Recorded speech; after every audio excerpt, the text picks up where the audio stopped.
Hello बच्चों, let's see this question.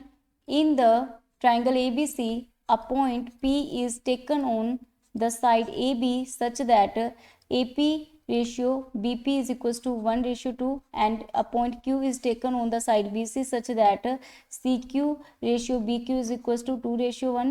If R be the point of intersection of the lines AQ and CP, using vector find the area of triangle ABC if it's known that area of this equals to 1 unit.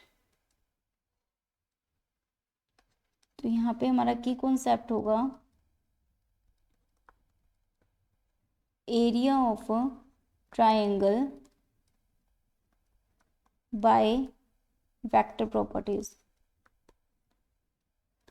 तो यहाँ पे हम vector की properties का use करके area of triangle को हम find out करेंगे. तो यहाँ पे सबसे पहले हमारे पास में आएगा जो गिवन है, एक ट्राइंगल गिवन है हमारे पास में इस टाइप से. हम इसका नेम देते हैं ए बी और सी. यहाँ पे ए पी बी पी, तो यहाँ पे क्या हो जाएगा, अगर हम देखें तो P इज टेकन है साइड ऑफ ए बी, कुछ यहाँ पे है, और ये कुछ BC की साइड पे Q पॉइंट है, ये P पॉइंट है. तो P पॉइंट को ये 1:2 में डिवाइड कर रहे हैं, इसको 2 रेशियो, यानी BC को CQ का जो रेशियो है वो 2 है और ये 1 है. ओके, जो ये मीट पॉइंट है इन दोनों का, इंटरसेक्शन पॉइंट है किसका, AQ का और CP का. तो ये इंटरसेक्शन पॉइंट हमारे पास R है. ओके, तो हमारे पास में हमें इसका एरिया फाइंड आउट करना है. अगर हम A को O, B को B, C को C, P को स्मॉल p, Q को स्मॉल q और R को स्मॉल r से रिप्रेजेंट करें, तो हमारे पास में आएगा P is equals to, P की वैल्यू निकालें तो ये O है, ये B है, 2 टाइम्स O बाय, ये आ जाएगा B/3 by section formula.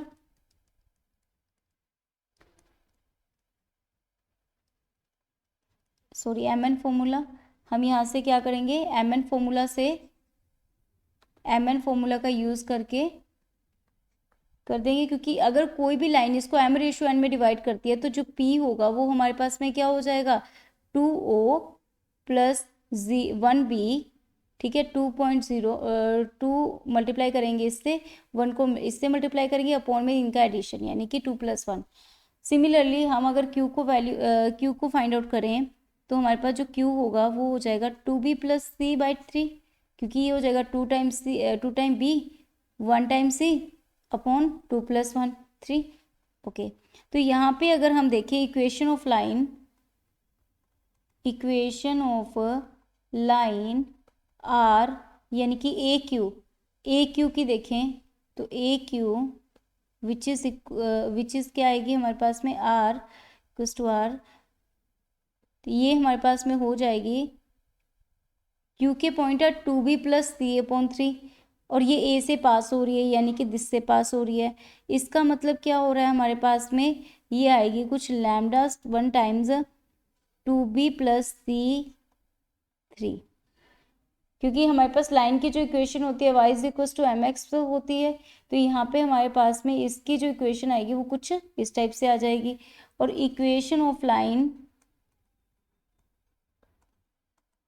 CP की देखें तो ये भी हमारे पास क्या हो जाएगी, R is equals to C + λ2 time B/3 - C. क्योंकि अगर यहाँ पे देखें तो यहाँ पे हमारे पास में क्या होगा, CP के लिए जो P के कोऑर्डिनेट्स है P/3 है, और यहाँ पे क्या हो गया, R के लिए हम यहाँ पे देखेंगे तो यहाँ पे क्या हो जाएगा, इन दोनों की डिस्टेंस क्या हो जाएगी, P/3 - C. ये वाली चीज़ लेंगे हम यहाँ से. ओके, तो यहाँ पे हमारे पास में क्या हो गया, ये हो जाएगा.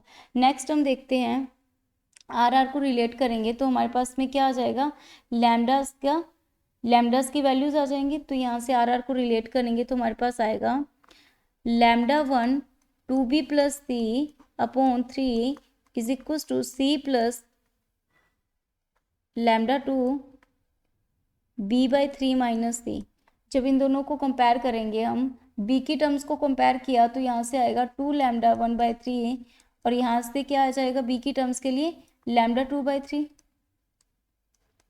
और एंड हमारे पास c के लिए क्या आएगा lambda 1/3 is equals to c के लिए देखें तो लैम्डा 1 माइनस लैम्डा 2। ओके, तो यहाँ से लैम्डास की जो वैल्यूज़ आएंगी वो आ जाएगी हमारे पास में लैम्डा 1 को हम लिख सकते हैं दिस टर्म्स में, sorry 2 lambda 1 is equals to lambda 2, यहाँ से ये आ गया तो लैम्डा 2 को हम 2 लैम्डा 1 लिख सकते हैं। ओके, तो यहाँ पे हमारे पास में जो लैम्डा 1 की वैल्यू आई वो आई 3/7 और लैम्डा 2 की आई 6/7। अगेन हम ये आर के अंदर पुट करेंगे तो आर की वैल्यूज़ हमारे पास में आ जाएगी, आर के अंदर पुट करेंगे तो वो वैल्यू आ जाएगी हमारे पास में 1/7 2b प्लस c। अब हमें क्या करना है, हमें एरिया फाइंड आउट करना है। उसके लिए हमें क्या चाहिए, R B cross R C चाहिए, R B cross R C चाहिए। R B cross R C के लिए आर बी की वैल्यू चाहिए सबसे पहले, तो यहाँ से आर बी, बी की हमारे पास बी थी तो इन दोनों की हम जब निकालेंगे आर बी की वैल्यू तो बी माइनस दिस हो जाएगा, बी माइनस दिस करने पर ही आएगा 5b minus c/7। R C की वैल्यू करेंगे तो c माइनस दिस, तो c माइनस दिस आ जाएगा 2b/7 c माइनस c/7, तो which is equal to 6c minus 2b/7। जब इनका क्रॉस प्रोडक्ट करते हैं हम तो क्रॉस प्रोडक्ट करने के बाद में तो ये वैल्यू हमारे पास आएगी 28/49 b क्रॉस c।